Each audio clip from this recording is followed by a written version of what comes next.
కేంద్రంలో ఉన్నటువంటి ప్రభుత్వం కానీ మహిళలకు చాలా అన్యాయం చేస్తూ వాళ్ళ మీద చాలా పెద్ద భావం మోపుతూ వాళ్ళతోటి చాలా పని తీసుకుంటున్నటువంటి సందర్భం మనం చూస్తున్నాం.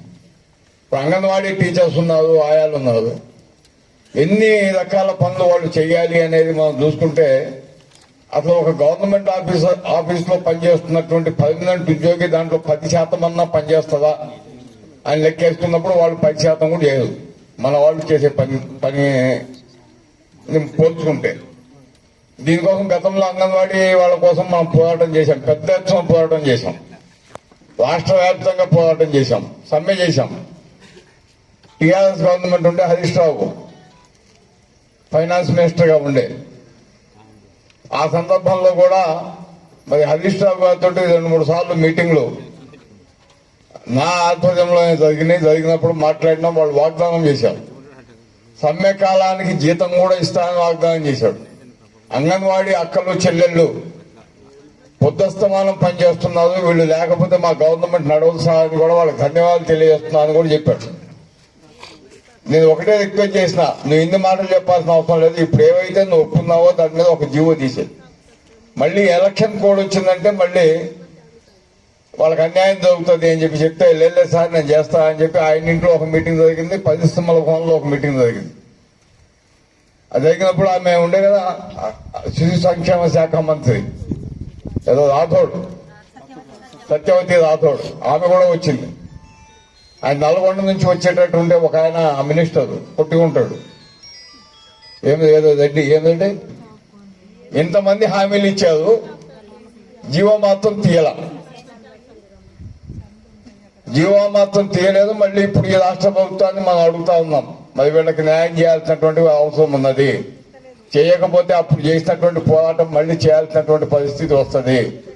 కాబట్టి రేవంత్ రెడ్డి గారు జాగ్రత్త అని చెప్పి మేము ఏఐటీసీ రాష్ట్ర నాయకత్వం మొత్తం రేవంత్ రెడ్డి గారితో సమావేశమై దాదాపు 2.5 గంటల సేపు డిస్కస్ చేసి అంగన్వాడీ, ఆశా, మధ్యాహ్న భోజనానికి సంబంధించిన స్కీమ్ కార్మికుల సమస్యల మీద ఆయనకి మెమోరాండాలు ఇచ్చి దాదాపు 1 సంవత్సర కాలం జరుగుతాం.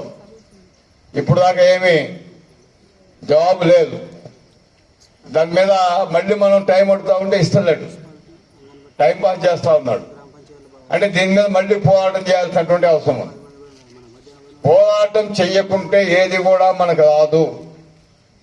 హక్కులన్నీ ఎవరైనా దయచేసి ఇస్తారనుకుంటే అది పొరపాటు. హక్కులు మనం గుంజుకోవాల్సినటువంటి పరిస్థితి ఉన్నది. హక్కులు మనం గుంజుకోవాలని ఒక పక్కన మనం మాట్లాడుతూ ఉంటే మనం సాధించుకున్న హక్కుల్ని ఇంకో పక్కన ఇంకోటి గుంజుకుంటా ఉన్నాడు. భారతదేశంలో కార్మిక వర్గం ఎలాంటి హక్కులు లేనటువంటి సందర్భంలో, ఎలాంటి యూనియన్లు లేనటువంటి సందర్భంలో అనేక పోరాటాలు నిర్వహించి సంఘాలు పెట్టుకున్నారు. అంటే ఇవాళ మనం సంఘం పెట్టుకుంటున్నాం. సంఘం పెట్టుకోవడం మనకు పెద్ద కష్టంగా లేదు ఇప్పుడు. కానీ ఆ టైంలో సంఘం పెట్టాలంటే మాత్రం ప్రాణాల మీద ఆశ వదిలిపెట్టుకుని సంఘం పెట్టాలి. అప్పట్లో బ్రిటిష్ వాళ్ళ రాజ్యంలో దాదాపు 1800 సంవత్సరంలో యూనియన్లు ప్రారంభమైన మన దేశంలో. ప్రారంభమైనప్పుడు ఒక కంపెనీ కార్మికులు ఒక దగ్గర కూర్చొని ఒక మీటింగ్ మనలాగా పెట్టుకొని ఒక కమిటీ వేసుకొని యజమాని దగ్గర పోయి అది మేము సంఘం పెట్టుకున్నాం, మా సంఘానికి జనరల్ సెక్రటరీ, నేను ప్రెసిడెంట్ అని చెప్పి చెప్తే యజమాని ఏం చేసేవాడు తెలుసా? తుపాకీ తీసుకొని చంపేసేవాడు. సెక్రటరీ, ప్రెసిడెంట్ ఇద్దరు చనిపోయినారు. మళ్ళీ కార్మికులు సమావేశం అయ్యారు. మన వాళ్ళని ఇద్దరిని చంపేశారంటే ఏ పోలీస్ స్టేషన్ పోయినా కేసు తీసుకునే వాళ్ళు లేడు, వాళ్ళ మీద కేసులు పెట్టేవాళ్ళు కాదు యజమానుల మీద. అసలు ఈ కార్మికులే తప్పు చేసినారు, వీళ్ళు సంఘం పెట్టడం తప్పు కదా. యజమాని దగ్గరకు పోయి చెప్తా మేము నాయకులమని అంటే యజమానితో మాట్లాడాలన్నా? ఇంత పెద్ద తప్పు చేసిన వాళ్ళని వాడు సంతు బాగా చేశాడని చెప్పి ఆ పద్ధతిలో మాట్లాడేది ప్రభుత్వాలు కానీ ఆఫీసర్లు, అధికారులు కానీ ఆ పద్ధతిలో మాట్లాడేవాళ్ళు. అట్లాంటి సందర్భంలో బయటకు వచ్చి కార్మికులు మళ్ళీ జమై కూర్చున్నప్పుడు ఏమన్నా ఇట్లా జరిగిందంటే 10 మంది లేచి నిలబడేవాడు. ఎంతమందిని చంపుతాడో చూద్దాం, నేనుంటా సెక్రటరీగా, నేనుంటా ప్రెసిడెంట్ గా, వాడు తుపాకీతోటి నన్ను కాల్చని నేను ప్రాణాలు కూడా ఇవ్వడానికి సిద్ధంగా ఉన్నా, సంఘం అయితే నిలబడాల్సిందే, సంఘటన కావాల్సిందే, వీళ్ళంతా మనం చూడాల్సిందే అని చెప్పి ఆ పద్ధతుల్లో అనేక మంది ప్రాణాల త్యాగానికి సిద్ధపడ్డారు కాబట్టి ఇవాళ మాకు సంఘం వచ్చింది.